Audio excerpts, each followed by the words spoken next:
안녕하세요, 연쌤입니다. 초등학교 저학년이 수학을 포기하는 순간 탑3를 알아보겠습니다. 혹시 우리 아이가 하나라도 해당한다면 영상을 끝까지 시청하시고 해결책을 알아가시기 바랍니다. 초등학교 1학년과 2학년, 수학에 좌절하는 순간은 언제일까요?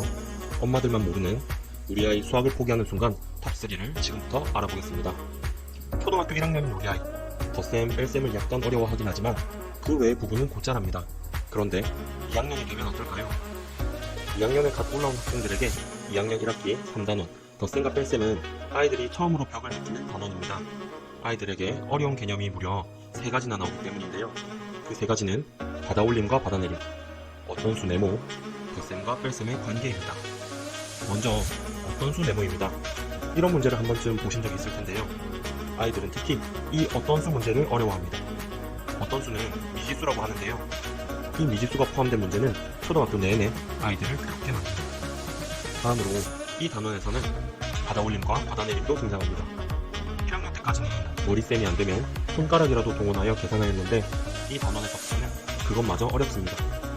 지금부터는 이런 장면들을 볼 수 있습니다. 74 더하기 56은 1210이에요. 왜냐하면 7과 5를 더하면 12고 4와 6을 더하면 10이잖아요. 특히 1학년 때 자립각 개념을 잘 다져놓지 않으면 받아올림과 받아내림을 기계적으로만 학습할 수밖에 없고 나중에 어려움을 겪을 확률이 높아집니다. 마지막으로 이 단원에서 어려운 부분은 덧셈과 뺄셈의 관계입니다. 덧셈식을 뺄셈식으로 만들기, 반대로 뺄셈식을 덧셈식으로 만들기에서 어려움을 많이 겪습니다. 추상적 사고가 가능한 어른들에게는 아주 쉬운 내용이지만 아이들에게는 덧셈과 뺄셈이 역의 관계, 즉 서로 반대의 관계가 있다는 것을 이해하기 어렵기 때문이죠. 탑2는 구구단입니다. 우리나라 사람이라면 누구도 구구단 외우기에서 자유로울 수가 없는데요. 1단부터 9단까지 81가지나 되는 구구단. 아이들 입장에서는 부담스럽지 않을 수 없습니다. 구구단을 못하면 이후에 곱셈 문제를 해결하기 어렵기 때문에 대부분의 부모님들께서 구구단만큼은 반드시 외우도록 직접 지도하거나 혹은 핑크퐁 구구단 송승을 10번, 10번 연속 재생하며 외우기도 하는데요. 구구단을 무작정 외우지 마세요. 쉽게 이해하며 공부할 수 있는 방법을 곧 알려드리겠습니다. 탑1은 바로 시계보기입니다. 2학년의 시각과 시간 단원은 아이들에게 절망적인 단원입니다. 분명 1학년 시계보기는 그렇게 어렵지 않았는데 말이죠. 이유는 이 3가지 때문입니다. 첫째, 용어가 헷갈립니다. 특히 오전, 오후, 시각, 시간이 그렇죠. 아이들은 낮과 밤으로 구분하는 게 익숙해서 오전과 오후라는 용어를 받아들이기 힘들어합니다. 낮 3시는 낮인데 왜 오후인지, 새벽 2시는 밤인데 왜 오전인지 아이들은 헷갈리기만 합니다. 이뿐만이 아닙니다. 시간이라는 말과 시각이라는 말의 차이도 어렵습니다. 시각은 어느 한 시점을 말한다면 시간은 시각과 시각 사이의 동안을 말하는 것인데 아이들은 일상생활에서 엄밀하게 구분하여 사용하지 않기 때문에 아주 어렵게 느낍니다. 둘째, 몇 시 몇 분 전이 어렵습니다. 이 시계는 몇 시 몇 분 전일까요? 1학년 때 공부를 열심히 한 친구들은 11시 55분이라고 읽을 수 있습니다. 그런데 갑자기 2학년이 되니 몇 시 몇 분 전으로 읽을 수 있냐고 물어봅니다. 이제야 가까스로 시간을 볼 줄 알게 되었는데 난데없이 몇 시 몇 분 전으로 시간을 나타내야 하는 거죠. 셋째, 분을 시로, 시를 분으로 고치는 것이 어렵습니다. 분을 시, 시를 분으로 고치는 것도 모자라서 시간을 며칠로, 며칠을 시간으로 고치기도 합니다. 뿐만 아닙니다. 날짜까지 등장하여 몇 개월을 몇 년, 몇 년을 몇 개월로 고쳐보라고 합니다. 아이들은 이 단어에서 멘붕에 빠집니다. 그런데 만약 시계가 고장이라도 나는 날에는 아이들은 좌절하게 됩니다. 지금까지 엄마만 몰랐던 초등학교 저학년이 수학을 포기하는 순간 탑3에 대해 알아보았습니다. 혹시 내 자녀가 여기에 하나라도 해당이 된다면 지금부터 집중하시기 바랍니다. 먼저 덧셈과 뺄셈의 관계를 어려워하는 우리 아이, 어떻게 지도해야 할까요? 만약 자녀가 7세나 8세 무렵이라면 가르기와 모으기, 그리고 10의 보수에 대한 경험을 많이 시켜주세요. 가르기와 모으기는 사탕이나 젤리, 바둑돌 같은 것으로 직접 해보는 것이 좋습니다. 다음으로 10의 보수를 자주 경험하게 해주어야 하는데요. 10의 보수란 더해서 10이 되는 두 수를 말합니다. 1과 9, 2와 8 같은 수와 같이요. 10의 보수 감각을 키우고 싶다면 즐거운 이산놀이라는 책을 추천합니다.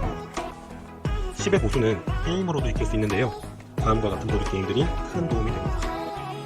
만약 자녀가 2학년이라면 덧달셈 삼각형 카드가 큰 도움이 됩니다. 방법은 엄지로 삼각형 한 구석을 가린 다음 다른 두 수의 관계를 식으로 표현하도록 하는 것입니다. 좀 더 재미있게 공부가 된다면 다음과 같은 보드 게임도 있습니다.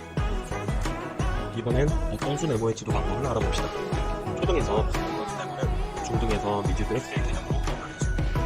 네모 더하기 7은 10이라는 식이 있을 때 어른들은 이렇게 2항에서 풀 수 있는데 아이들은 아직 그 방법을 배우지 않았습니다.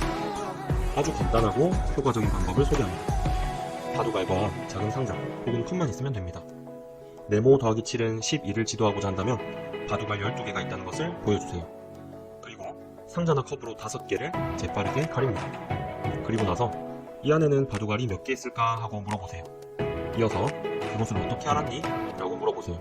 이러한 활동이 미지수가 포함된 연산을 자연스럽게 할 수 있도록 도와줍니다. 혹시 여유가 있다면 수개념 절과 같은 도구를 사용할 수도 있습니다. 다음은 받아올림과 받아내림 지도입니다. 받아올림과 받아내림을 지도하는 아주 쉬운 방법을 소개합니다. 그것은 바로 동전을 이용하는 것인데요. 1원, 10원, 100원 동전이 필요한데 동전을 구하긴 힘드니 동전 그림을 응대하여 사용하면 됩니다. 예를 들어 24 더하기 17을 할 때 동전을 이렇게 놓고 직접 더해보는 것이죠. 단, 규칙은 1원 동전이든 10원 동전이든 어떤 동전이든 간에 10개가 모이면 반드시 교환해야 된다는 것이에요. 이것이 받아올림의 핵심이죠. 반대로 받아내림도 마찬가지 원리로 지도할 수 있어요. 이 활동을 자주 해본다면 아이가 받아올림과 받아내림의 의미를 쉽게 이해할 수 있습니다. 다음은 구구단에 대한 지도입니다. 구구단은 절대로 무작정 외우게 하지 마세요. 아이가 수학을 싫어하는 지름길이죠. 영상 하단의 카드를 클릭하시면 5분 만에 쉽게 구구단을 할 수 있는 방법과 활동지를 모두 받아가실 수 있습니다. 마지막으로 시계 지도입니다. 시계 지도는 아이가 1학년 입학할 때 아날로그 손목시계를 하나 선물해 주시는 것을 추천합니다. 가능하다면 모형 시계도 하나 장만해 두시는 게 좋겠습니다. 먼저 오전, 오후, 시각, 시간과 같은 용어의 경우 교과서를 통해 의미를 정확히 짚어주세요. 그리고 나면 일상생활 속에서 자주 사용해 주세요. 특히 그 차이를 알 수 있게 물어봐 주세요. 예를 들면 지금은 오후니 오전이니? 왜 그렇게 생각했니? 와 같이 물어볼 수 있겠습니다. 다음으로 몇 시 몇 분 전을 잘 이해하려면 몇 분 후부터 알려주세요. 아이들은 몇 분 전보다는 몇 분 후를 생각하는 것이 더 쉽다고 느낍니다. 지금이 12시 50분이라면 10분 후에 몇 시니? 와 같이요. 이어서 그럼 지금이 1시라면 10분 전에는 몇 시 몇 분이었니? 라고 물어봐주세요. 이렇게 몇 분 후를 물어본 후에 몇 분 전을 물어봐주면 몇 시 몇 분 전에 금방 익숙해지게 됩니다. 마지막으로 돈을 시간으로 고치는 문제는 아이들이 아주 어려워하는데요. 간단한 방법이 있습니다. 바로 원형 카드를 이용하는 것인데요. 규칙은 10분 카드가 6개 모이면 1시간 카드로 바꿔야 한다는 것이죠. 예를 들어 90분을 몇 시 몇 분으로 고치는 문제가 있다고 해봅시다. 그러면 10분짜리 원형 카드를 9개 주고 시간 카드와 분 카드로 바꾸어 보라고 합니다. 10분 카드 6개를 1시간 카드로 바꾸고 나면 1시간 카드 1장과 10분 카드 3장이 되겠죠. 90분은 1시간 30분과 같다는 것을 쉽고 재미있게 알게 됩니다. 시, 분, 초 모두 이 방법으로 할 수 있고 24시간을 1일로 고치는 문제 역시 비슷한 방법으로 할 수 있습니다. 설명란의 링크에서 활동지를 모두 받아가실 수 있습니다. 지금까지 초등학교 저학년 아이들이 수학을 가장 어려워하는 수가 탑3와 지도 방법에 대해 알아보았습니다. 조금 도움이 되셨나요? 이 다음에는 초등학교 중학년과 고학년에 대해서도 다루어 보겠습니다. 그 속 시원한 지도 방법까지도 알아가실 수 있게요. 다음 영상이 궁금하시다면 좋아요와 구독 버튼으로 응원해 주시고요. 긴 영상 끝까지 봐주셔서 감사합니다.